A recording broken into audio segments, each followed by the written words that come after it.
J'ai rencontré Antoine Semoun 2 ans avant la présentation de cette exposition, mais j'ai tout de suite voulu l'exposer parce que ce travail pour moi est tellement frappant. C'est un travail non seulement nécessaire pour lui, mais en tout cas nécessaire pour moi, et c'est un travail que je voulais donner à voir. Donc cette exposition, on peut dire, a été préparée de longue date, avec une forme d'urgence quand même. Alors Jennifer, est-ce que je peux te poser une question? Oui. Pourquoi cette exposition, tu l'as intitulée Man on the Moon? Man on the Moon, c'est une suggestion d'Antoine. En fait, c'est tout à fait directement le titre de l'un de ses tableaux, un des tableaux qui est présenté dans cette exposition, qui s'appelle Man on the Moon. Et Man on the Moon, en fait, c'est le titre d'un film de Milos Forman de 1999, qui est une histoire qui raconte la vie de Andy Kaufman, un humoriste américain qui était vraiment au sommet de la gloire et qui s'est complètement autodétruit. Il s'est traché en se comportant extrêmement mal. Donc Antoine, c'est vrai, de manière générale, est fasciné par des personnes qui ont eu des vies très intenses, mais tragiques, avec une fin précoce, comme d'ailleurs Jean-Michel Basquiat, qui surgit souvent dans le travail. Oui, ces vies courtes, intenses et tragiques le fascinent, l'obsèdent. L'un de ses autres thématiques, c'est des figures héroïques, des figures exemplaires en quelque sorte. Par exemple, pour lui, à la fois Mohamed Ali et Sylvester Stallone, qui a surmonté beaucoup de difficultés pour devenir Rocky. Et Napoléon Bonaparte aussi, c'est absolument pas la même chose, mais quelque part, la manière qu'Antoine a de traiter les informations rassemble ces personnages qui ont une dimension épique, mythique, exemplaire dans son mental et ressortent sur la toile. Lui-même a une conscience aiguë qu'il a des obstacles à surmonter, et sans doute c'est pour cette raison que ces personnages forts qui ont valeur d'exemple pour lui ressortent dans son travail. C'est ce que tu dis me renvoie effectivement au fait que quand on observe son travail, on voit qu'il est très très incarné. Et en matière d'incarnation, justement, il s'est choisi un pseudonyme. Oui, Andy Santori, c'est le nom d'artiste d'Antoine.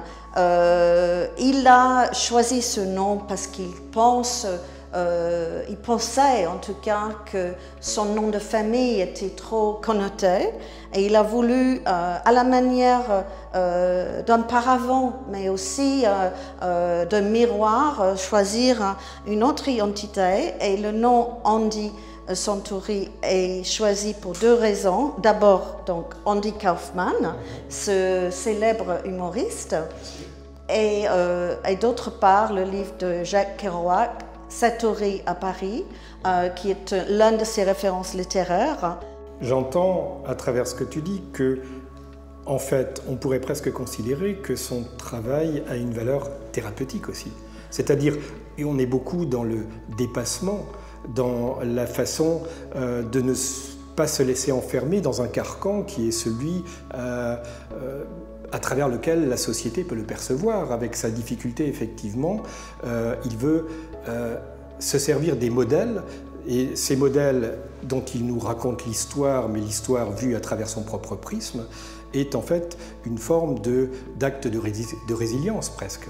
Absolument, absolument, et je crois volontiers qu'il y a une dimension thérapeutique dans le travail d'Antoine. On voit bien les mots qui surgissent sur la toile aussi, parce que pour Antoine c'est extrêmement important que le spectateur comprenne, et s'il n'est pas 100% sûr que son message va passer, il va y ajouter des mots comme urgence de vivre, meurtre, maladie, triste ou fun, hein, sur le tableau Man on the Moon. C'est une thérapie, sans forcément savoir qu'il allait commencer une œuvre de peintre. Il a emmagasiné pour des raisons naturelles, poussées par ses caractéristiques particulières, une culture visuelle absolument démente, aussi bien picturale que cinématographique. Et c'est cette culture qui surgit sur la toile. Il s'appuie sur ses références pour se raconter, pour raconter la vie aussi d'autres gens, mais qui en même temps l'aide à se raconter lui-même. Ce que je trouve remarquable aussi dans le travail d'Antoine, c'est son travail avec la couleur et la matière. C'est vraiment un coloriste. Il adore d'ailleurs mélanger ses propres couleurs et on voit bien l'arrivée de nouveaux pigments, l'effet qu'ils ont sur la toile.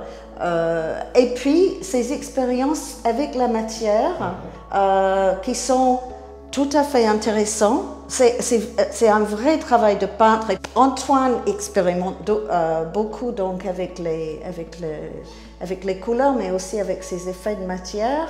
Ce qui est très important pour lui, c'est la stabilité de ses tableaux, puisque c'est quelqu'un qui est extrêmement préoccupé par le temps, avec ce que cela implique, le temps qui passe, l'urgence de vivre, peut-être qu'il n'aura pas assez de temps pour accomplir son œuvre. C'est un tout jeune homme, hein, mais il a cette obsession, il le dit volontiers, avec le temps qui passe. Et donc pour lui, le fait que ces tableaux restent stables, ne soient pas soumis à des restaurations répétitives, de services après-vente, extrêmement important. Donc il teste parfois sur des toiles qui ne gardent pas, in fine, des effets de matière. Et parfois, ces mêmes morceaux de tableau se retrouvent en éléments de collage sur le tableau, comme ici d'ailleurs ce poème. Ici une photo d'Antoine. Le collage donc est aussi vient apporter de nouvelles informations aux spectateurs, encore une fois dans le but de préciser le message qu'il veut passer, qui souvent est en effet cette histoire de temps qui passe, de temps qui s'écoule, et de la difficulté de se réaliser en tant qu'artiste, mais peut-être aussi en tant qu'être.